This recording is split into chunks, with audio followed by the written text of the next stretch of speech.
Programme में आपको खुशामदीद कहते हैं। मैं असदुल्ला खान हूं। अगर आइन के किसी मामले पर इबहम हो तो उसे सुप्रीम कोर्ट के पास ले जाया जाता है ताकि सुप्रीम कोर्ट उसकी तशरीह कर दे। लेकिन यहां पर मामला यह है कि सुप्रीम कोर्ट के पास एक मामला गया और सुप्रीम कोर्ट ने उसकी तशरीह की, लेकिन उस तशरीह पर अब तशरीह हो रही है।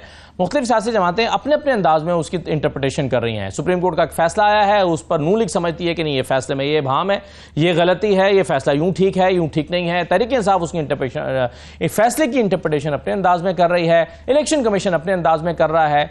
यानी इंटरप्रिटेशन की भी इंटरप्रिटेशन करना पड़ रही है। ऐसा क्यों हो रहा है? ये इबहम क्यों पैदा हुआ है? तहरीक इंसाफ जिसे जलसों की इजाजत नहीं मिल रही, वो अब फिर जलसों का ऐलान कर रही है। तहरीक इंसाफ जो हुकूमत से बातचीत नहीं करना चाहती, वो इस्टेब्लिशमेंट से बातचीत करने पर जोर दे रही है, लेकिन इस्टेब्लिशमेंट की तरफ से कोई जवाब नहीं आ रहा है। एक तरफ भूख हड़ताली कैंप चल रहा है, दूसरी तरफ इमरान खान की रिहाई के लिए कानूनी जंग लड़ी जा रही है, लेकिन उसमें कोई खातिर खा कामयाबी होती हुई दिखाई नहीं दे रही। तो तहरीक इंसाफ के मामला किस तरफ बढ़ रहे हैं, इन तमाम चीज़ों पर बात करेंगे। हमारे साथ पाकिस्तान तहरीक इंसाफ के चेयरमैन बैरिस्टर गौहर अली खान मौजूद हैं। बैरिस्टर साहब बहुत शुक्रिया, खुश आमदीद। सर, आपकी भूख हड़ताली कैंप को अब तो काफी दिन हो गए, क्या समरात हासिल हो रहे हैं इस भूख हड़ताली कैंप से? देखिए, ये भूख हड़ताली कैंप हमने शुरू कर लिया था और यही एक नॉन वायलेंट प्रोटेस्ट होता है और आप अपने स्ट्रगल कंटिन्यू करते हो। और जरूरी नहीं है कि एक ही दिन में आपको इसका समरा मिल जाए, लेकिन हम ये जरूर वाज़ेह करना चाहते हैं कि हम उस वक्त तक यहाँ बैठे रहेंगे और एहतजाज करते रहेंगे जब तक खान साहब बाहर नहीं निकलते। तो इसके लिए हमारा ये स्ट्रगल कंटिन्यू करेगा इंशाल्लाह। लेकिन इसका कितना इंपैक्ट हो पाएगा वैसे गौर साहब? अगर जाहिर से किसी को फर्क नहीं पड़ रहा, हुकूमत भी इसका कोई प्रेशर नहीं ले रही, क्योंकि जो लियाकत बाग में बैठे हैं हुकूमत उनसे बार बार मुज़ाकरात कर रही है, आपके पास तो कोई नहीं आया मुज़ाकरात करने के लिए, जी आप भूख हड़ताली कैंप खत्म कर दे, आइए हम बात करते हैं।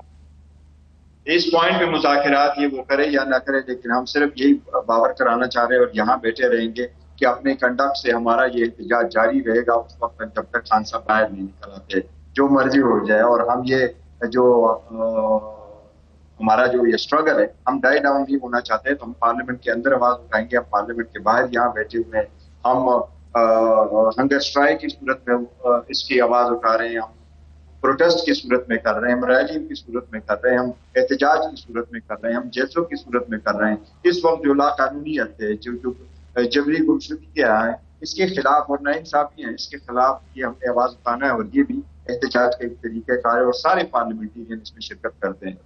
वैसे तो आपने एहतजाज के दूसरे भी रास्तों का जिक्र किया कि एहतजाज कर रहे हैं, रैलियां निकाल रहे हैं, लेकिन वो एहतजाज या जलसे तो आप नहीं कर पा रहे।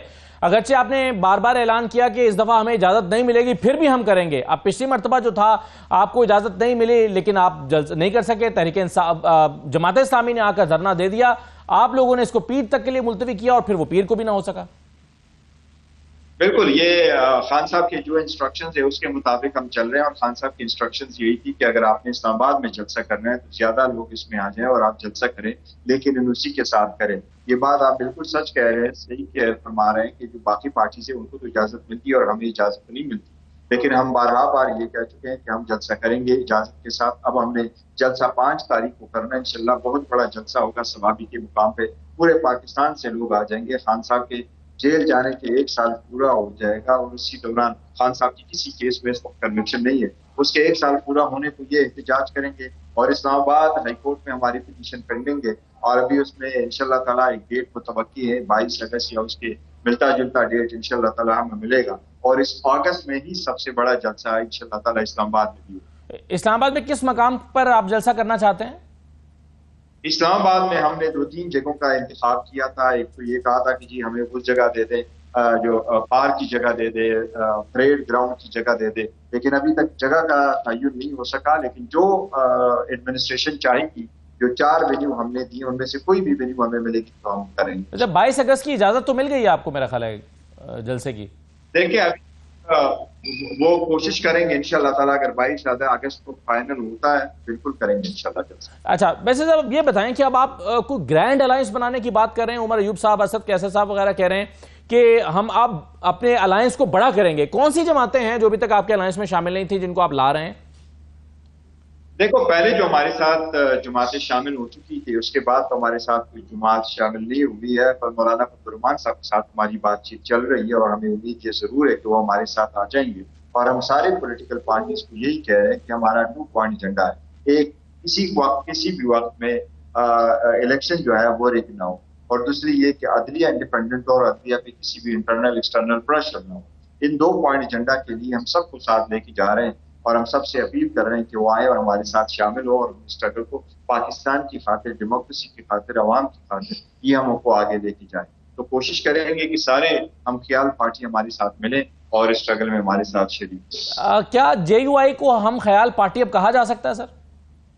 देखिए, जो भी इस तनाजुर में आता है कि उनका एजेंडा यही है कि इन 2 पॉइंट्स पे हम इकट्ठे हो सकते हैं, तो देखिए पॉलिटिक्स में कभी दोस्त और दुश्मन नहीं हुआ करता। कई पॉइंट्स पे आप इत्तेफाक कर सकते हैं और कोई ऐसे पॉइंट्स भी होते हैं जिन पे आप इत्तेफाक नहीं भी करते।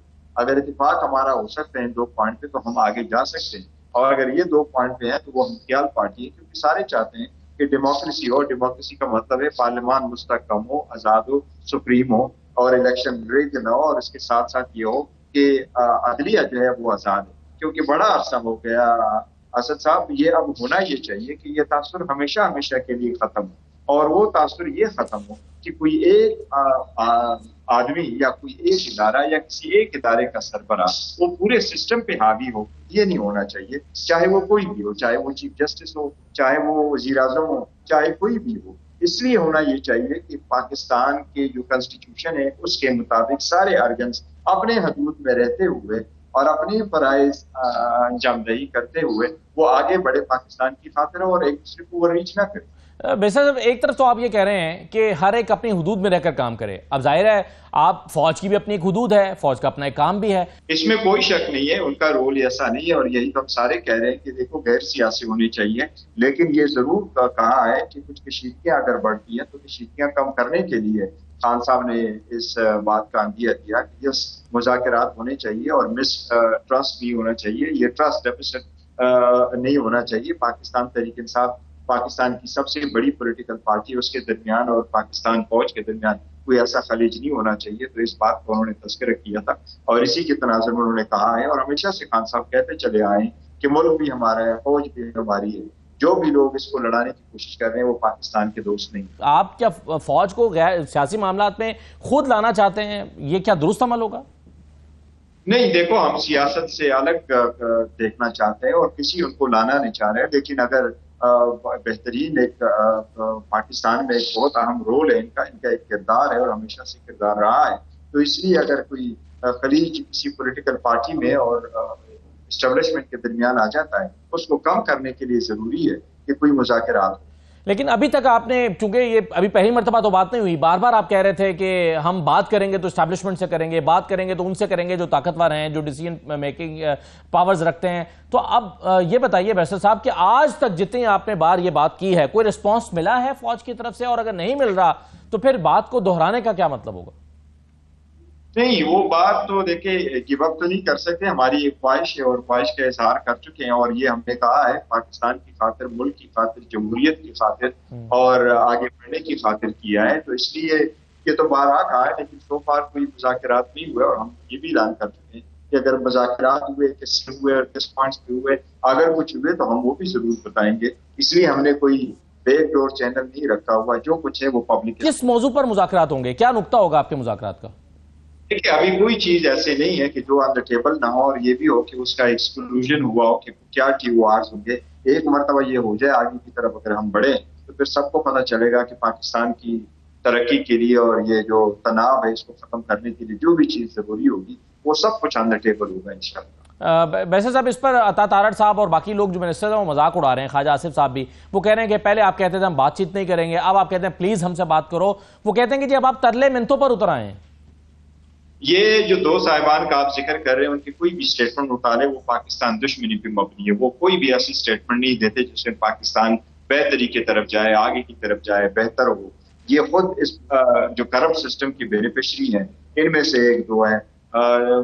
दोनों हार चुके हैं, लेकिन ये सेकंड टाइम है इवन कि कोई ना कोई बहाना बना करके ये पार्लियामेंट में डिमेट दिए हुए। एक बार यही मैं कहूंगा। अच्छा गौर साहब, इससे पहले कि मैं इलेक्शन कमीशन पर 2 एक सवाल आपके सामने रखूं, मैं सिर्फ ये बता दीजिए इस नुक्ते पर आखिरी सवाल कि आपने जब खान साहब ने बात की कि एक नुमाइंदा वहां से मुकर्रर हो जाए और हम फिर मुज़ाकरात करेंगे, कोई इसका जवाब आया है अभी तक? नहीं, सो फार कोई जवाब मेरे इल्म के मुताबिक तो नहीं आया। ठीक है। अच्छा बैरिस्टर साहब, ये बताइए मखसूस नशस्तों के हवाले से आपकी क्या अंडरस्टैंडिंग है? एक इब्हाम मौजूद है इलेक्शन कमीशन के यहाँ, और वो उस इब्हाम के लिए सुप्रीम कोर्ट के पास गए हैं। वो कहते हैं कि जी चूंकि पार्टी का कोई स्ट्रक्चर ही मौजूद नहीं है, आपको भी वो चेयरमैन पाकिस्तान तहरीक इंसाफ नहीं मानते, और वो कहते हैं कि सेक्रेटरी जनरल भी नहीं है, चेयरमैन भी नहीं है, तो हम किसके दस्तखत के साथ कोई लिस्ट कबूल करें? इस नुक्ते की वजाहत कर दें, आप क्या कहते हैं इस पर? देखिए, मैं समझता हूँ पाकिस्तान इलेक्शन कमीशन जितना बायस है टुवर्ड्स पीटीआई, ये किसी पार्टी की तरफ बायस मैंने नहीं देखा। हम ये तीसरा इलेक्शन करा चुके हैं, और तीसरा इलेक्शन कराए हैं तो इलेक्शन कमीशन के पास हम डॉक्यूमेंट जमा करा चुके हैं 7 मार्च को, और ये मार्च, अप्रैल, मई, जून, जुलाई तक के वक्त गुजरा। एक भी क्वेश्चन इलेक्शन कमीशन ने हमें पोज नहीं किया है कि या आपके इलेक्शन नहीं हुए, या सही नहीं हुए, या उसमें कोई फॉल्ट है। Not a single question. Election commission का ये था क्या ये पार्टी थी, क्या ये पार्टी इलेक्शन कर सकती थी। वो सुप्रीम कोर्ट ने अपने ऑर्डर में भी क्लैरिफाई कर दिया कि पॉलिटिकल पार्टी थी, है, और हमें वो सीटें भी मिली। इलेक्शन कमीशन हमेशा से बहाना बना रहा है। ये जो लोग, जिसमें सुप्रीम कोर्ट ने कहा वहां टिकट और सर्टिफिकेट मौजूद थे, ये सर्टिफिकेट मैंने साइन किए थे और मेरे दस्तखतों से सारे जो हमारे कैंडिडेट है उनके पास गए थे। आज भी इलेक्शन कमीशन ने जो मुझे लेटर भेजे हैं, जो नोटिस भेजे हैं हेयरिंग के लिए, वो उसके भी साथ ही लिखा हुआ है कि मुझे उन्होंने एड्रेस किया एज चेयरमैन। ये पॉलिटिकल पार्टी का मसला है, मामला है कि कौन उनका चेयरमैन है और कौन उनका सेक्रेटरी जनरल है। आप जो आपके साथ खतो किताबत हो रही है उसमें आपके नाम के साथ चेयरमैन तहरीक इंसाफ वो लिख रहे हैं, खुद इलेक्शन कमीशन लिख रहा है, आप ये कह रहे हैं? जी, ये बिल्कुल वो लिख रहे हैं और लिखना चाहिए, और ये हमारा जो मामला है, और इलेक्शन कमीशन को किस चीज की इंस्ट्रक्शन चाहिए। सुप्रीम कोर्ट ने कहा कि पॉलिटिकल पार्टी मैं समझता हूं कि सुप्रीम कोर्ट ने वो भी नहीं किया कि head of a political party, जिस तरीके से पहले ये कहते चले आ रहे थे। ये तो मैं समझता हूं कि अगर हमारा इंफॉर्मेशन सेक्रेटरी भी इनको लेटर लिखता कि ये हमारे कैंडिडेट थे जिनको हमने टिकट इशू किए थे और ये हमारे सपोर्टेड वर्कर थे, और इवन अगर हमारे जो वेबसाइट को डील करते हैं और जिनको हमने टिकट दिए हुए थे और उनकी पूरी लिस्ट दी थी, वो रिकॉर्ड कीपर भी अगर हमारा सुप्रीम कोर्ट में ये इलेक्शन कमीशन में कंफर्मेशन भेजता कि ये हमारे कैंडिडेट है और किसी की तरफ से उसकी कोई मुखालिफ स्टेटमेंट नहीं आई है कि वो हमारे कैंडिडेट नहीं थे, तो that is the end of the matter. Election commission को चाहिए था, लेकिन हमेशा इलेक्शन कमीशन हमेशा से हमारा मुखालिफ रहा है, हमेशा से हमारे लिए कोई ना कोई उन्होंने बहाना बनाया और बहाना बनाते हुए आगे बढ़े, और यही रीजन है कि पाकिस्तान तहरीक इंसाफ ने अब रेफरेंसेस फाइल किए हैं कि इलेक्शन कमीशन का अब नहीं होना चाहिए। गौर साहब, इस अब तो नई कानून साजी हो रही है, उसके मुताबिक अगर एक कोई पार्टी डिक्लेरेशन कोई तब्दील नहीं कर सकता, यानी अगर आजाद उम्मीदवार सुन्नी इत्तेहाद काउंसिल में जा चुका है तो वापस तहरीक इंसाफ में नहीं जा सकता इस नए कानून साजी के मुताबिक जो बिल पास होने जा रहा है। देखिए, ये गैर आईनी, गैर कानूनी किस्म की, बिल्कुल गैर आईनी है और सुप्रीम कोर्ट के फैसले की वायलेशन है। सुप्रीम कोर्ट कई मरतबा जजमेंट दे चुकी है। इसी तरीके से आप सुप्रीम कोर्ट के आखिरी फैसले को, मच लेस की वो full court of supreme court का फैसला हो, उसकी इफेक्ट को आप इस तरह नलिफाई नहीं कर सकते जिस तरीके से ये जा रहे हैं। और ये तो सटल मामला है अभी कि जो रिजर्व सीट है वो अगर हमें नहीं मिलती तो इनको तो मिल नहीं सकती किसी सूरत, और ये सीटें हमें सुप्रीम कोर्ट ने दी है और कानून के मुताबिक दी है। ये फैसला करना कि बाद में और उनको रेट्रोस्पेक्टिव इफेक्ट देना, हम समझते हैं ये गैर कानूनी है, गैर आईनी है। इंशाल्लाह हम इसको सुप्रीम कोर्ट में भी चैलेंज करेंगे, लेकिन सुप्रीम कोर्ट अपने फैसले का दिफा करते हुए इंशाल्लाह ये सीटें हमें देगी। कोई भी मरतबा ये लाजिम होता है पॉलिटिकल सिस्टम में और इवन डेमोक्रेसी में कि जो भी कंट्रोवर्सी हो उसका एक एंड हो, और वो एक एंड ये होता है कि जब सुप्रीम कोर्ट फैसला करे, that is the end of the story. Supreme court के फैसलों पे आप कानून साजी करके ऐसे फैसलों को आप खत्म नहीं कर सकते जिससे आपको सियासी फायदा लेना चाहे। जिस तरीके से आप अपने पास जो है मेजॉरिटी आप अपने आप को दे दे पार्लियामान में, ये हमारी सीटें थी, हम ही उनके लिए लड़ रहे थे, और इंशाल्लाह ताला सुप्रीम कोर्ट ये सीटें हमें ही देगी। तो आप इस कानून साजी को चैलेंज करेंगे सुप्रीम कोर्ट में? यस, हम जरूर चैलेंज करेंगे। हम तो कह रहे हैं कि ये कानून पास ही नहीं होना चाहिए और हो ही नहीं सकता कि आप उनको रेट्रोस्पेक्टिव इफेक्ट भी दे दे और आप सुप्रीम कोर्ट के फैसले को भी नलिफाई कर दे, और इसका फायदा आप ले रहे हैं कि जी ये सीटें आपको मिलनी चाहिए।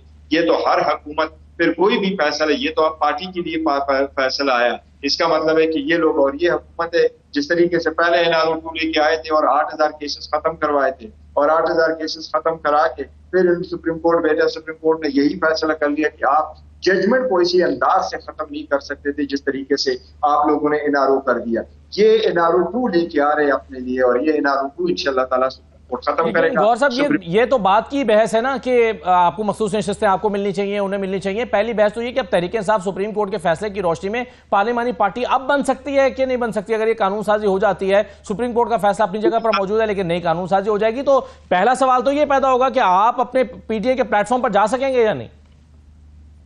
नहीं, देखिए, जहां तक पाकिस्तान तहरीक इंसाफ की पार्लियामेंट्री पार्टी बनने का सवाल है तो अल्हम्दुलिल्लाह हमारे तो नोटिफिकेशन हो गए। जो 39 MNA है उनका नोटिफिकेशन हो गया और अल्हम्दुलिल्लाह पाकिस्तान तहरीक इंसाफ पार्लियामेंट में इस वक्त पार्लियामेंट्री पार्टी बन चुकी है और पंजाब में भी बन चुकी है, KPK में भी सर, बन लेकिन चुकी है। अभी ये कानून अगर पास हो गया और इसका नफाज 2017 के एक्ट के जब से नफाज था, ये रेट्रोस्पेक्टिव होगा, तो फिर तो आपका ये नोटिफिकेशन चैलेंज हो जाएगा, क्योंकि आप तो फिर मेंबर बने, फिर तो आप सुन्नी इत्तेहाद काउंसिल से दोबारा तहरीक इंसाफ में जा नहीं सकते।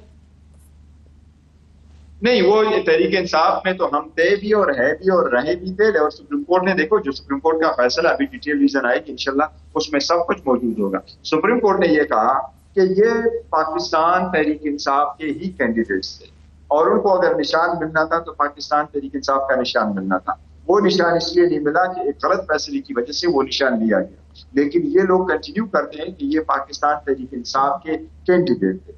इलेक्शन के बाद इलेक्शन कमीशन ने ये प्रिज्यूम कर लिया कि आप इंडिपेंडेंट जीत चुके हैं, लिहाजा आपके इंडिपेंडेंट निशानात थे, लिहाजा आपके लिए एक पार्टी का होना लाजिम है। और इलेक्शन कमीशन ने कहा कि नहीं, पाकिस्तान तहरीक इंसाफ का ऑप्शन तो आपका अवेलेबल नहीं है, इसलिए ये लोग दूसरे पार्टी में चले गए। लेकिन सुप्रीम कोर्ट ने अभी यही होल्ड किया कि वो फैसला और इस तरह का प्रिजम्पशन जो है ये गलत था, लिहाजा we go back to Pakistan Tehreek Insaf. और ये वही था जो पहले दिन से हम कहते चले आ रहे थे कि जी यही हमारी पार्टी है और इस पार्टी में ही है। सही है, लेकिन सर इसमें जो सबसे बड़ा इतराज उठाया गया वो ये कि री राइटिंग ऑफ द कॉन्स्टिट्यूशन है, और वो कहते हैं कि जी आपने तो ये दरखास्त ही नहीं की थी, आप तो सुन्नी इत्तेहाद काउंसिल के लिए मखसूस नशिस्तें मांगने गए थे, आप तो अपने लिए मांग ही नहीं रहे थे, तो आपको तो बिन मांगे मिल गया है। ये इतराज है बेसिकली, इसका आप क्या जवाब देंगे?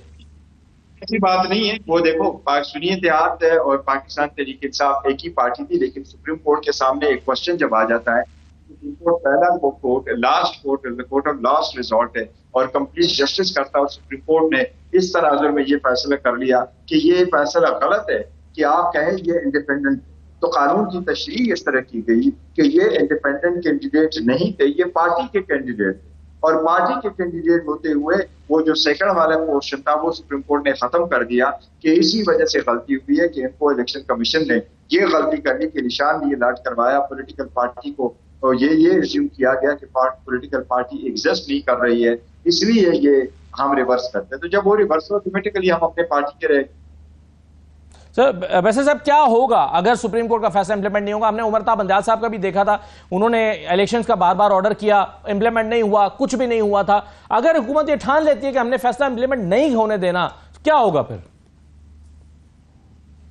मैंने सुना नहीं है साहब, दोबारा। मैं कह रहा हूं कि क्या होगा अगर हुकूमत ये ठान लेती है कि हम सुप्रीम कोर्ट का फैसला इंप्लीमेंट नहीं कर सकते, क्योंकि वो समझते हैं कि ये फैसला ठीक ही नहीं है। क्योंकि हमने उमरता बंजाल साहब के जमाने में भी देखा था, पीडीएम की हुकूमत थी, इलेक्शन का ऑर्डर आ रहा था और वो उसको इंप्लीमेंट नहीं कर रहे थे और इनकार कर दिया था और कुछ भी नहीं हुआ था। आपको ये बिल्कुल हमारे पास हमारे जहन में है और इनके इरादों से हम वाकिफ है और उन पर हमारा नजर भी है। इनका मतलब ये हो रहा है कि ये इंप्लीमेंट नहीं करेंगे। इन्होंने पहले कौन से फैसले इंप्लीमेंट किए थे? सुप्रीम कोर्ट ने पहले भी फैसले दिए तो ये इंप्लीमेंट नहीं कर रहे थे। जब कोर्ट बनती थी तो ये कहते हैं फुल कोर्ट बनो, फुल कोर्ट बन जाती थी तो ये कहते हैं अपना जज उनमें लाओ। ये देखो, इनको वो जजेस चाहिए थे जिस तरह के मलिक कयूम साहब वाले जजेस चाहिए थे, जिसके मर्जी के फैसले ले ले और मर्जी के फैसले उन पे इंप्लीमेंट करवा ले। लेकिन सुप्रीम कोर्ट का फैसला, और हम यही कह रहे हैं, इंशाअल्लाह ताला सुप्रीम कोर्ट अपना फैसला इंप्लीमेंट करेगा। आखिरी सवाल सर बैसर साहब, आखिरी सवाल आपसे यह है कि अक्टूबर के बाद आप क्या तब्दीली देख रहे हैं? क्योंकि असद कैसर साहब कह रहे हैं कि दिसंबर में हमारी हुकूमत बन जाएगी। देखो, पाकिस्तान तहरीक इंसाफ किसी जज में कभी रिलायंस हम नहीं करें कि ये जज चेंज हो जाएगा तो फिर हमारे साथ ये हो जाएगा। हमने कभी ऐसा नहीं कहा और हम यही कह रहे हैं कि देखो, पाकिस्तान तहरीक इंसाफ कभी किसी एम्पायर को साथ मिला के नहीं खेलती। हम पब्लिक पॉलिटिक्स पे बिलीव करते हैं, पावर शेयरिंग पे बिलीव नहीं करते। हम अपना स्ट्रगल कंटिन्यू करेंगे, रूल ऑफ लॉ के लिए करेंगे, इंसाफ के लिए करेंगे, डेमोक्रेसी के लिए करें, व्हाटएवर। और खान साहब को कब तक आप बाहर आता हुआ देख रहे हैं सर? इंशाल्लाह ताला बहुत जल्द। इनकी कोशिश तो यही है, कोशिश यही हो रही है कि ज्यादा से ज्यादा केसेस में इन्वॉल्व करें, लेकिन 200 केसेस में से कुछ नहीं बना। इंशाल्लाह ताला खान साहब जल्द बाहर आएंगे। बहुत शुक्रिया बैरिस्टर गौर साहब प्रोग्राम में शिरकत करने के लिए। बैरिस्टर गौर चेयरमैन तहरीक इंसाफ हमारे साथ मौजूद थे। एक छोटा सा ब्रेक लेते हैं, ब्रेक के बाद वापस आते हैं।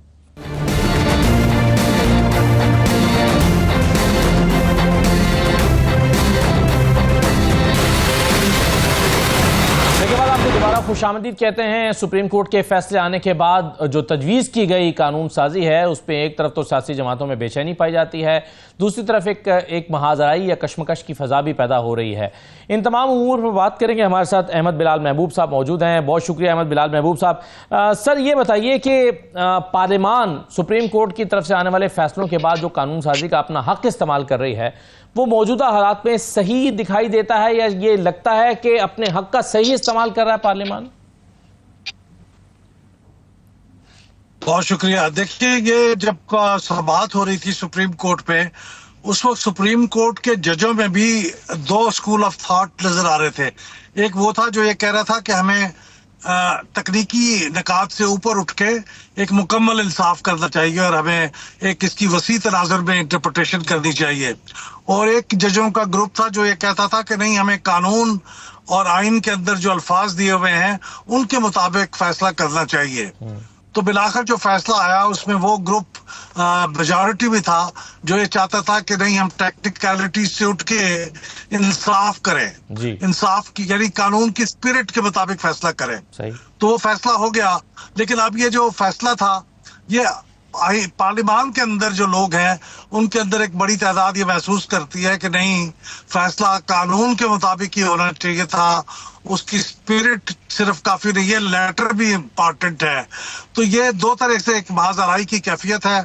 एक तो पार्लियामान बामुकाबला जुडिशरी एक महाजराई होगी, और एक महाजराई चलती आ रही है पीटीआई और उसके सपोर्टर्स की, और दूसरा उसके मुकाबले में जो पीटीआई के मुखालफिन है, पीएमएलएन है, पीपीपी है। तो ये दोनों बातें ये महाजराई की तरफ जा रही हैं, और इसमें हमें सिवाय है कि आइंदा आने वाले दिनों में महाजराई और बिटरनेस बढ़ती नजर आए, और तो कुछ नजर नहीं आता। तो ये सिर्फ तनाव नहीं है, ये तनाव से थोड़ा आगे की चीज आपको दिखाई दे रही है अदलिया और हुकूमत के दरमियान।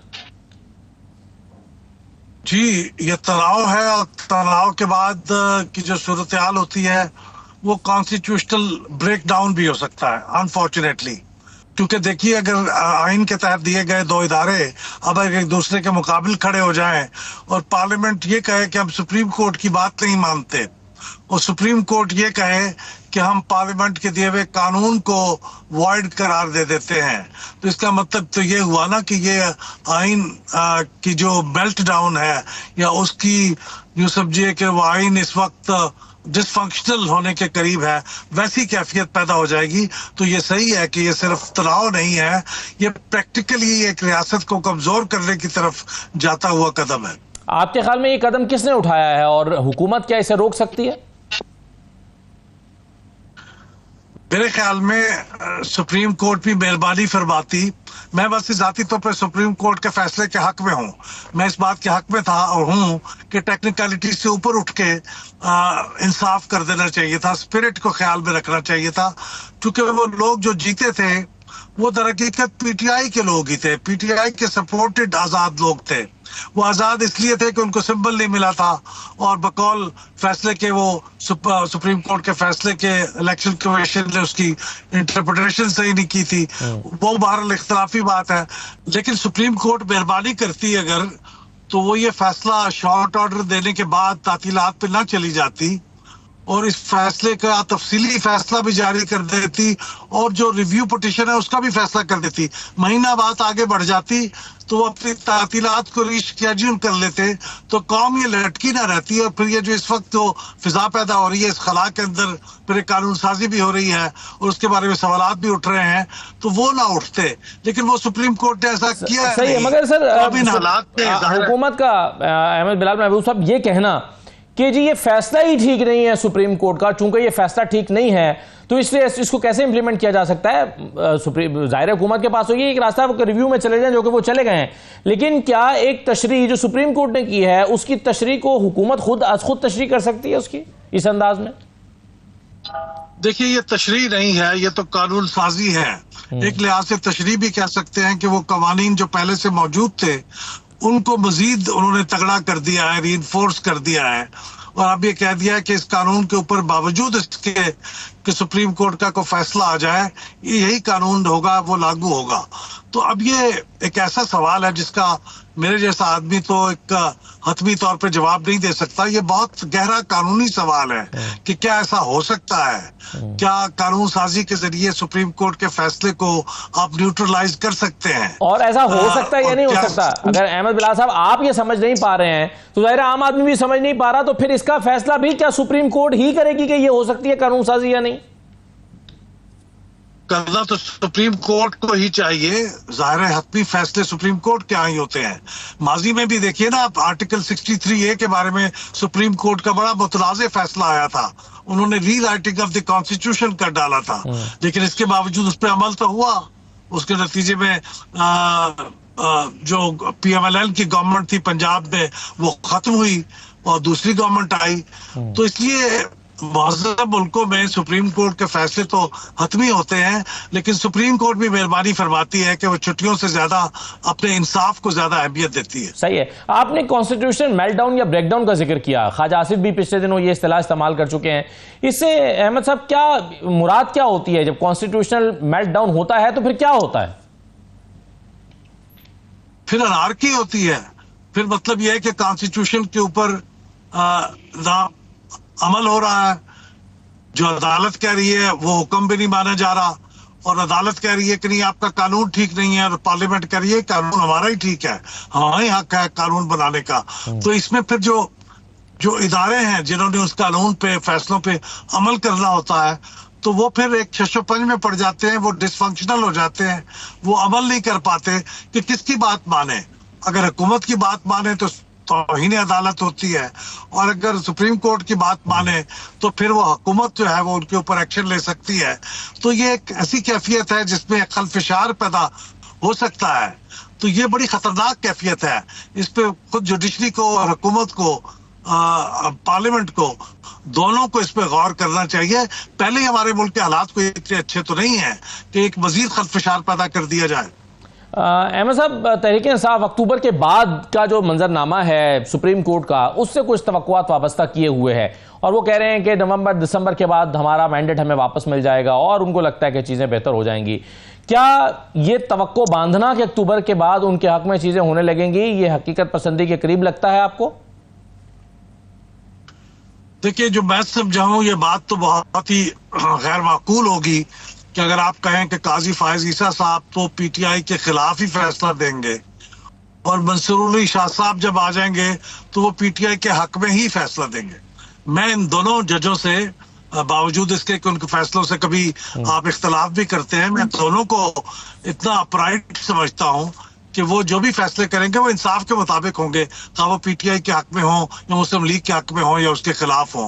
मेरे ख्याल में जो PTI कह रही है, जो उम्मीद बांध रही है नवंबर दिसंबर में, वो मेरा ख्याल ये है कि उस वक्त ट्राइब्यूनल्स के फैसले आ जाएंगे, और ट्राइब्यूनल के फैसले, चूंकि जो फॉर्म 45 है उसमें बड़े पैमाने पे गड़बड़े हैं, तो ट्राइब्यूनल्स हो सकता है उनके फैसले PTI के हक में आ जाएं, तो PTI के पास फिर इतनी तादाद हो जाए नेशनल असेंबली में कि वो मेजॉरिटी में आ जाए। मैं इससे ये मतलब समझाऊं तो वो हो सकता है, उसको रूल आउट नहीं किया जा सकता। जी सही है। तो सर, ये 180 दिन में वैसे अभी अगर ट्राइब्यूनल्स अपना काम नहीं पूरा कर पा रहे तो फिर ये नवंबर दिसंबर में कैसे पूरा कर लेंगे? क्योंकि जो चाहते हैं, या कोई एक मुबैना तहरीक-ए-इंसाफ इल्ज़ाम लायद करती है कि हुकूमत नहीं चाहती कि जल्द फैसले आए ट्राइब्यूनल से, तो हुकूमत तो ये कहती है कि जी पिछले दौरे हुकूमत में तो 3-3, 4-4 साल तक फैसले नहीं आते थे, तो अब किस बात की जल्दी है? तो 180 दिन में फैसले ना आना ट्राइब्यूनल से, ये कितना तशवीश की बात है? ये बहुत ही तशवीश की बात है। आपके कानून में लिखा हुआ है 180 दिन, तो वो मजाक तो नहीं है। अगर हम एक रूल ऑफ लॉ इतना भी स्टैब्लिश नहीं कर सकते कि हमारे ट्राइब्यूनल्स जो हाई कोर्ट के जजों पे मुश्तमिल है वो भी 180 दिन में फैसला ना दे सके, तो फिर ये तो बिल्कुल ही बनाना रिपब्लिक वाली बात हो जाएगी। तो उन्हें फैसले देने चाहिए। बाजी में अगर कोर्ट्स दबाव का शिकार रही हैं रिपोर्टेडली, तो अब तो मैं समझता हूं कि अदालतें खुल के अपना आजादी से इंसाफ कर रही हैं, तो उनको ये 180 दिन के अंदर इंसाफ मुहैया करना चाहिए, क्योंकि अगर वो डिले होगा तो फिर वो इंसाफ नहीं होगा, इंसाफ का कत्ल होगा। मौजूदा हालात में सर आपको ये लगता है, जैसे आपने खुद भी कहा कि मुहज़्ज़ब माशरों में अगर सुप्रीम कोर्ट के फैसलों से इख्तलाफ भी हो तो बहरहाल वो फैसले इंप्लीमेंट होते हैं, आपके ख्याल में कोई इस बात का खदशा या इम्कान मौजूद है कि सुप्रीम कोर्ट का फैसला भी इंप्लीमेंट ना हो, उस पर अमल दरामद ही ना हो? जिस बात का इम्कान मौजूद है, बदकिस्मती से इसलिए मौजूद है कि पार्लियामेंट भी कानून साजी का इख्तियार रखती है, तो वो कहेगी तो कानून हमने बना दिया है, मेजॉरिटी से पास हुआ है, कौमी असम्बली से, सेनेट से, पार्लिमानी कमेटियों से, तो वो किस बुनियाद पे आप उसे अनलॉफुल करार दे रहे हैं? तो जिस तरह आपने देखा था कि माजी में जो इलेक्शन करवाने के बारे में सुप्रीम कोर्ट का एक ऑर्डर था, वो भी इलेक्शन कमीशन उस पर इम्प्लीमेंट नहीं कर सका था, क्योंकि पार्लियामेंट की करारदादें थी, उन्होंने पैसे भी जारी नहीं किए थे, बहुत सी ऐसी चीजें हो गई थी, उस पर इम्प्लीमेंटेशन नहीं हुई थी। तो वो भी तो हो चुका, एक नजीर बदकिस्मती से कायम हो गई। तो इसलिए ये भी हो सकता है, क्योंकि फैसले के खिलाफ ना भी जाए तो कम से कम एक ऐसी कैफियत पैदा हो जाएगी जिसपे फैसला ना इधर होगा ना उधर होगा, तो जाहिर है उसका फिर फायदा तो PMLN को होगा, नुकसान PTI को होगा, क्योंकि PTI को तो फायदा उसी सूरत में होगा जब नशिस्तें उसे मिल जाएं और उनकी तादाद बढ़ जाए। सही है। अहमद साहब, आखिरी सवाल ये कि आपने पतन की रिपोर्ट आपकी नज़र से गुजरी होगी, जिसमें कुछ पोलिंग स्टेशन के बारे में बताया गया कि वहाँ पर टर्नआउट जो है वो 100% से भी ज़्यादा रहा। एक दो पोलिंग स्टेशन ऐसे भी जहाँ पर 102% टर्नआउट भी हो गया। 90% से ज़्यादा टर्नआउट वाले तो बहुत सारे पोलिंग स्टेशन हैं। आपके ख्याल में इस तरह की जो एनालिटिक रिपोर्ट्स हैं, जिसको PMLN ये कह के मुस्तरद कर रही है कि जी ये किसी खास जो है वो आपके एक एजेंडे के तहत भी हो सकता है, लेकिन ये तो एक मैथमेटिक्स है जो रिपोर्ट सामने आई है, ये तो जो दस्तयाब फॉर्म 45 है उसके प्लस माइनस करके या उसकी परसेंटेज निकाल के एक रिपोर्ट तैयार की गई है। आप कैसे देख रहे हैं इस रिपोर्ट को? देखिए, मैं इस रिपोर्ट को, चूंकि मैंने तो वो एक्सरसाइज नहीं की जिसकी बुनियाद पे मैं उनके इस क्लेम को कह सकूं कि ये दुरुस्त है या ये गलत है, वो उनका क्लेम है, तो मैं इसे जब तक चेक ना कर लूं, स्क्रूटनी ना कर लूं खुद और किसी नतीजे पे ना पहुंच जाऊं, तो मैं कुछ कह नहीं सकता। लेकिन 100% से ज्यादा टर्नआउट जो है वो तो बिल्कुल ही नामाकूल सी बात है, और वो बिल्कुल कुछ ऐसे फॉर्म 45 तो बहरहाल एग्जिस्ट करते हैं ना सर, जिस पर हमें नजर आ रहा है कि वहां पर रजिस्टर्ड वोटर्स की तादाद जो है वो 1817 है और वोट वहां पर कास्ट हो रहे हैं 1825। तो ऐसे फॉर्म 45 तो हमने खुद भी देखे हैं और ये फॉर्म 45 अपलोड हुए में। जी, ऐसे बहुत से पोलिंग स्टेशनों के फॉर्म 45 हैं जिनके ऊपर बाज़ चीजों को काट के दोबारा लिखा गया है, वो पढ़ा नहीं जाता, वो दूसरी, तो मुझे नहीं मालूम, मैं इस बारे में नहीं कह सकता। हो सकता है सही हो रिपोर्ट, हो सकता है जुज़वी सही हो सकता है गलत हो। ख्याल इलेक्शन कमीशन को इसके बारे में उसकी जिम्मेदारी है कि इसके बारे में जवाब दे और ये बताए कि कैसे हुआ। ठीक है, बहुत शुक्रिया अहमद बिलाल महबूब साहब प्रोग्राम में शिरकत करने के लिए। एक ब्रेक लेते हैं नाज़रीन, ब्रेक के बाद वापस आते हैं।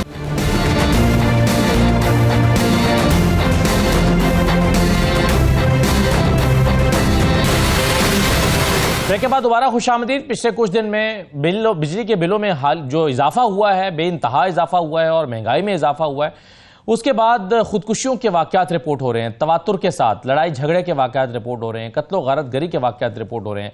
अब आज ही की चंद खबरें मैं आपके साथ शेयर करता हूं और पिछले चंद दिन की, और फिर देखते हैं कि ये क्यों हो रहा है। टेक्सला से आज ये खबर मिली है कि टेक्सला में एक शहरी ने भारी जो बिजली का बिल मौसूल हुआ उसकी वजह से खुदकुशी कर ली, और खुदकुशी करने वाला जो शहरी है ताहिर मलिक, वो 4 महीने से बेरोजगार भी था, जाहिर है महंगाई का सताया हुआ भी था, और बिजली के बिल की जो मुकर्रर तारीख है वो गुजर जाने की वजह से परेशान था कि वो बिल अदा नहीं कर सका। और चूंकि उसकी बिजली के बिल की तारीख गुजर चुकी थी, तो शहरी जो ताहिर मलिक है उसका अपने भाइयों से झगड़ा भी हुआ और बहस मुबाहिसा हो गया, जिसके बाद और वो झुंझलाहट का शिकार हुआ और फिर बिल आखिर उसने हिम्मत हार दी और जाकर खुदकुशी कर ली। एक तो अफसोसनाक वाक़या यह है। दूसरा, फैसलाबाद से खबर रिपोर्ट हुई है। फैसलाबाद में एक 40 साल शख्स है जिसने गुर्बत से तंग आकर खुदकुशी की है। फिर इसी तरह से शेखुपुरा से भी रिपोर्ट हुआ है कि वहाँ पर एक मेहनत मजदूरी करने वाला 20 साल का नौजवान था, उसने भी गुर्बत से तंग आकर खुदकुशी कर ली। 2 वाक़े जो पिछले दिनों रिपोर्ट हुए जिससे बहुत लोगों के के दिलों को परेशान किया। और जाहिर है ये वाक़यात इस तरह के जब सोसाइटी में रूनुमा होते हैं वो बहुत ज़्यादा डिस्कस भी हुए। इनमें से एक 92 न्यूज़ की जो रिपोर्ट है 29 जुलाई की, उसके मुताबिक गुजरांवाला में बिजली के बिल से तंग खातून, यानी कि बहुत ज़्यादा बिल आ गया था, तो खातून ने जो है वो बिल अदा तो कर दिया, लेकिन वो बीमार थी, उन्होंने वो पैसे जमा किए हुए थे अपने इलाज के लिए, और फिर बिजली का बिल अदा करने के बाद उन्होंने एक नाले में कूद कर खुदकुशी कर ली, छलांग लगा ली। ये बहुत अफसोसनाक फुटेज भी सामने आई जिसको देखकर फिर बहुत सारे लोगों का दिल बहुत दुखी भी हुआ, अफसोस भी हुआ। ये फुटेज भी आप देख रहे हैं। और इस वाक़े के बाद इस खातून के बेटे ने भी बयान दिया कि ये खुदकुशी क्यों की उनकी वालदा ने। ये भी सुन लीजिए। बिल जिते 1100 रुपया को बिल आता सी, उत्थे 11,000 रुपया बिल आया। ऑपरेशन कुछ पैसे जो ऑपरेशन के होए बिल जमा करवा लिया, तो भजन जो बिल जमा करवा लिया, तो मां कोई मिसा ना इन्हें बचाया साढ़े भाना, तो इस वजह ना मां तकलीफ की वजह ना सेम की छाल मार दी है। इसी तरह से गुजरांवाला ही में एक बहुत अफसोसनाक वाक़या पेश आया था, और ये 24 जुलाई 2024 की खबर है 92 ही की, जिसके मुताबिक एक मेहनत मजदूरी करने वाले दो भाई थे, बिजली का बिल ज़्यादा आया, उनके में झगड़ा हो गया। झगड़ा इस हद तक बढ़ा कि एक ने दूसरे पर हमला कर दिया, छुरी से हमला किया, और फिर हमने उसकी अफसोसनाक CCTV फुटेज भी देखी कि जिसमें लड़ते हुए ये गली में आ गए और वहाँ पर उसने छुरी का वार किया, और वार करने के बाद एक भाई जो है वो कत्ल हो गया। मसला यहाँ पर भी ये था कि बिजली का बिल ज़्यादा आया और उस पर भाइयों में तकरार हो गई। अब ये जो कत्लो गारतगरी के वाक़यात हों या ख़ुदकुशी के वाक़यात हों, ये बढ़ रहे हैं। ये क्यों हो रहा है? महंगाई ने क्या महंगाई के आगे एक इंसान महंगाई से शिकस्त खा जाता है, हिम्मत हार देता है? हमारे साथ माहिर नफ्सियात डॉक्टर नौशाबा अंजुम साहिबा मौजूद हैं। डॉक्टर साहबा बहुत शुक्रिया। ये चंद वाक़यात मैंने रखे हैं, हालांकि इससे ज़्यादा वाक़यात अगर हम चंद पिछले महीनों में चले जाएं तो कुछ और वाक़यात भी शायद उन पर भी बात हो सकती है। ये आप कैसे एनालाइज करती हैं कि क्या हो रहा है ये सोसाइटी के अंदर? महज बिजली के बिल ज़्यादा आने की वजह से ये वाक़यात हो रहे हैं, कुछ और चीज़ें भी साथ जोड़ रही हैं? जी बिस्मिल्लाह, शुक्रिया असदुल्ला, शुक्रिया आपके बात करने का। ऐसा है कि जब आप जिस तरह ये बिल की आपने बात की और चंद केसेस रिपोर्ट किए, हमारे पास अस्पतालों में तस्वीर का रुख दूसरा और डिफरेंट है। फाइनेंशियल स्ट्रेस लोगों की जान ले रहा है इस वक्त। मैं आपको बताऊं, खानदानी निज़ाम टूट रहा है, रिश्ते टूट रहे हैं, डिप्रेशन, एंग्जाइटी बढ़ती जा रही है लोगों में, और उसके साइड इफेक्ट्स यही हैं कि देखें कि मैं समझती हूँ कि उम्मीद चली गई है। जो सबसे इम्पॉर्टेंट बात यह है कि उम्मीद लोग हेल्पलेस फील कर रहे हैं, होपलेस फील कर रहे हैं, अपनी जान नहीं ले सकते, दूसरों की जान भी लेने की कोशिश कर रहे हैं। बेचैनी लोगों के अंदर हमने देखी, कंफ्यूजन देखी। बिजली का बिल आने से पहले के पैनिक अटैक्स रिपोर्ट हो रहे हैं हमारे पास कि आपकी तनख्वाहदार तबका जो middle class, lower middle class तो बिल्कुल खत्म हो गया। और ऐसी सूरत हाल पहले भी थी, लेकिन इतनी संगीन सूरत हाल हमने अस्पतालों में या हमारे पास जो केसेस रिपोर्ट हो रहे हैं हमने नहीं देखी। नशे के मरीज, ड्रग्स बढ़ती जा रही हैं, उस फियर को फेस नहीं कर सकते, उसको कोप अप करने के लिए अपनी लोग जो है वो उसकी तरफ जा रहे हैं, रिश्ते टूट रहे हैं बहुत ज्यादा। और जो ये भाई भाई की जान लेने के दर पर आ गया है, इसके ऊपर पहले तो चले मुबारक, आप लोग एटलीस्ट बात कर रहे हैं, हम लोग भी शोर डाल रहे हैं इस बात के ऊपर कि ये मेंटल हेल्थ देखें। WHO की रिपोर्ट के मुताबिक पाकिस्तान में 45.5 मिलियन लोग किसी ना किसी ज़हनी बीमारी का या मेंटल डिसऑर्डर का शिकार है। मैं छोटी बात नहीं कर रही, कोई स्ट्रेस एंग्जाइटी की नहीं, मेंटल डिसऑर्डर ये बिल्कुल ऐसे ही है जैसे कैंसर है, जैसे TB है, टाइफाइड है, मगर हमारे यहाँ इसको इंपॉर्टेंस ही नहीं दी जा रही। क्या रीजंस है? बिल्कुल हो सकता है आपकी अपने जेनेटिक प्ले रोल कर रहे हैं, लेकिन एनवायरनमेंट का रोल बहुत इंपॉर्टेंट है। आप ये देखें कि सबसे जरूरी चीज है कि आपकी जिंदगी में सर्वाइवल के लिए रोटी, कपड़ा और मकान, ऑक्सीजन के बाद आपको चाहिए। सिक्योरिटी नहीं है, इंसाफ नहीं है। आप देखें बिजली जो चोरी कर रहे हैं, वो सारा प्रेशर मेरे ख्याल में कि हमारी जो गरीब आवाम है उसके ऊपर आ रहा है। हुकूमत को इसके ऊपर अपना रोल प्ले करना चाहिए। और आपने कहा कि लोगों की बड़ी वजह, आपने कहा बड़ी वजह यह है कि लोगों की उम्मीद खत्म हो गई है। उम्मीद कैसे खत्म हो गई है? उम्मीद तो जब हमेशा बरकरार रहती है कि चीजें बेहतर होंगी, आइंदा दिनों में चीजें बेहतर हो जाएंगी, बिजली के बिल ठीक हो जाएंगे, हालात ठीक हो जाएंगे, ये उम्मीद कैसे खत्म हो गई? कितने साल हो गए पाकिस्तान को बने हुए, और उम्मीद, एक नस्ल ने दूसरी नस्ल को उम्मीद देकर आगे परवान चढ़ाया। अभी अवाम की जो मैंने देखा और जो समझा, जो हमारे पास बात होती है अवाम की, जो वालिद होता है हुक्मरान मुल्क का, मुझे लगता है कि हमारी अवाम की अपने वालिद से, अपने हुक्मरान से उम्मीद चली गई है, इंसाफ की उम्मीद चली गई है, मेरिट नहीं है, करप्शन इतनी, जो बच्चे तालीम ले रहे हैं इस वक्त, जितने बच्चे मुल्क से बाहर गए आप देखें, हमारी जो नौजवान नस्ल नाउमीद होकर गई है। सबसे बड़ा मसला है नाउमीदी का, वो उम्मीद कैसे दिलानी है, आपने कैसे फोकस करना है अपनी जात से निकल कर, सेल्फलेस होकर। जब तक हम नहीं सोचेंगे अवाम का, देखिए बात कर लेना, शो कर लेना, मेंटल हेल्थ के ऊपर आप 1000 साइकोलॉजिस्ट भी बिठा दें, जब तक मेंटल हेल्थ का मसला यह है कि आपको वो रीजन या वो स्ट्रेसर को खत्म करना है। वो स्ट्रेसर, आप हस्बैंड बाहर जा रहा है, उसको बेचारा जो कमा के लेकर आ रहा है, 5 बच्चे हैं, 10 बच्चे हैं, वो भूखे जब सोएंगे वो क्या करेगा? चोरी, देखे वारदातें बढ़ती जा रही हैं, चोरी, डकैती, ये सब चीजें क्यों बढ़ रही है? क्राइम रेशो क्यों बढ़ता जा रहा है? आपकी इन्फ्लेशन जा रही है, पेट्रोल की कीमतें आप देखिए, लाइनों पे लाइनें लगे हैं। तो इंसान का जो, देखिए मेंटल हेल्थ एक ऐसी बीमारी है, मैं आपको ये बात बताऊंगी कि उसके अंदर इंसान की ताकत जो है ना, कुछ करने की भी चली जाती है, वो एनर्जी, डिप्रेशन के अंदर इंसान कुछ नहीं कर सकता, और जब वो ना उम्मीद होता है, हेल्पलेस फील करता है, होपलेस फील करता है, तो उसके अंदर फिर वो बिल्कुल, जब उसको मेंटल डिसऑर्डर, डॉक्टर साहब, क्या मेंटल डिसऑर्डर जो है वो हालात की वजह से होता है?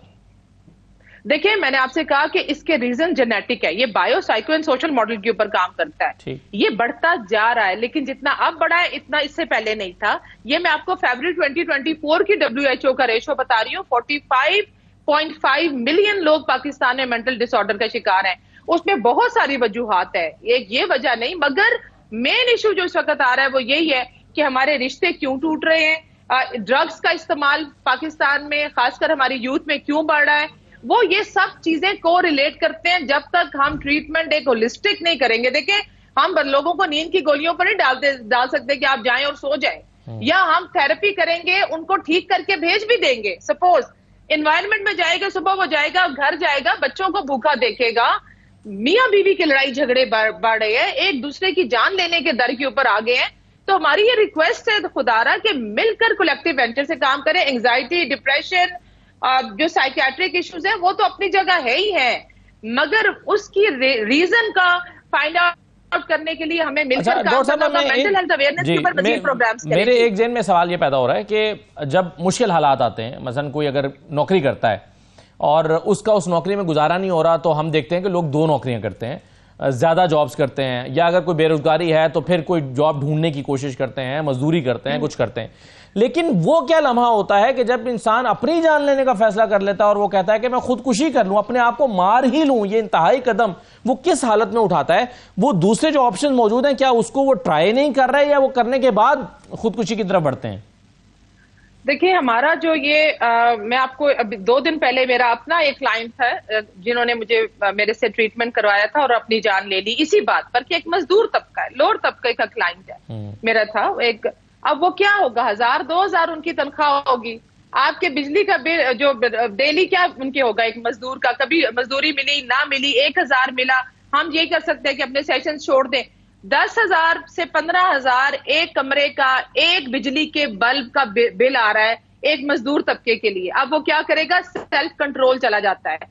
जब आपका कॉर्टिसोल स्ट्रेस हार्मोन, मैं थोड़ा सा इसको आपको लॉजिस्टिकली समझा देती हूँ जो हमारे देखने वाले समझे कि जिस वक्त स्ट्रेस हार्मोन, ये हेड ग्लैंड आपका पूरा एंडोक्राइन सिस्टम देख रहा है, आपको जिस वक्त सेल्फ कंट्रोल, आपको एक कॉन्टिन्यूस स्ट्रेस एनवायरनमेंट से आ रहा है, घर से आ रहा है, आपके जो स्ट्रेस हार्मोन है ये आपकी कॉग्निशन, सोचने समझने की सलाहियत को ले लेता है, और खून के अंदर जब ये पल्पिटेशन हाई कर देगा, अनजाना सा खौफ महसूस होगा, नींद चली जाएगी लोगों की, गुस्सा, बेचैनी, उस हालत के अंदर इंसान बात करना या डिप्रेशन में, मैं आपको खास कर कहूंगी कि जो बात है वो बयान नहीं कर सकता, वो कुछ साइन देगा आपको इर्द गिर्द के लोगों को कि मैं इस जिंदगी से तो बहुत बेहतर है। और हमने देखा कि लोग अपनी, क्योंकि जिस कदर तकलीफ से किसी को गाली दे देने के बराबर है अगर हम कहेंगे कि ये डिप्रेशन का मरीज है, मगर क्योंकि वो समझ रहा होता है कि जो इस बीमारी से गुजर रहा है कि वो कितनी तकलीफ से गुजर रहा है, कि एक तो वो अपने साथ लड़ रहा है, क्योंकि ये एक फिजिकल, इसके लिए दवाई की जरूरत है। पहली बात मेरी ये रिक्वेस्ट है कि अस्पतालों में, जहां आपके ऑर्गेनाइजेशंस में, या आप जिधर जो काम कर रहे हैं, किसी भी, चाहे आपका मीडिया है, चाहे आपके गवर्नमेंट इदारे हैं, प्लीज आप एक माहिर नफ्सियात या साइकोलॉजिस्ट बिठाएं। जैसे आप बाकी ब्लड टेस्ट करते हैं लोगों की, जब आप ठीक है, हुकूमत नाकाम हो मेंटल हेल्थ गई को है, भी टेस्ट करें, नहीं कुछ कर सकती, आप टेस्ट करें। साइकोलॉजिकल एवेल्युएशन जरूरी नहीं है कि हम किसी की जान ले लें, कोई मर जाए, या हम उसके बाद प्रोग्राम करें। इसके लिए मस्ट कर दें, कुछ ना कुछ कदम दोबारा उठाना पड़ेगा। बहुत शुक्रिया डॉक्टर नौशाबा अंजुम साहबा, आप कह रही हैं कि इसके लिए प्रिवेंटिव मेजर्स लेने पड़ेंगे, लोगों को खुदकुशियों का इंतजार करने से पहले। एक तो जाहिर है जो मुआशी हालात हैं उसका दूर होना, और फिर होप का बरकरार रहना, उम्मीद का रहना कायम, ये हम सबकी भी जिम्मेदारी है। हम अपनी उम्मीद को मरने ना दें। हुकूमत की भी ऑब्वियसली जिम्मेदारी है कि वो लोगों की उम्मीद को ख़त्म ना होने दें। तो ये जो वाक़यात बढ़ रहे हैं और बेचैनी सोसाइटी के अंदर, इसकी बहरहाल रोकथाम होना होगी। इजाज़त दीजिए, अल्लाह हाफिज़।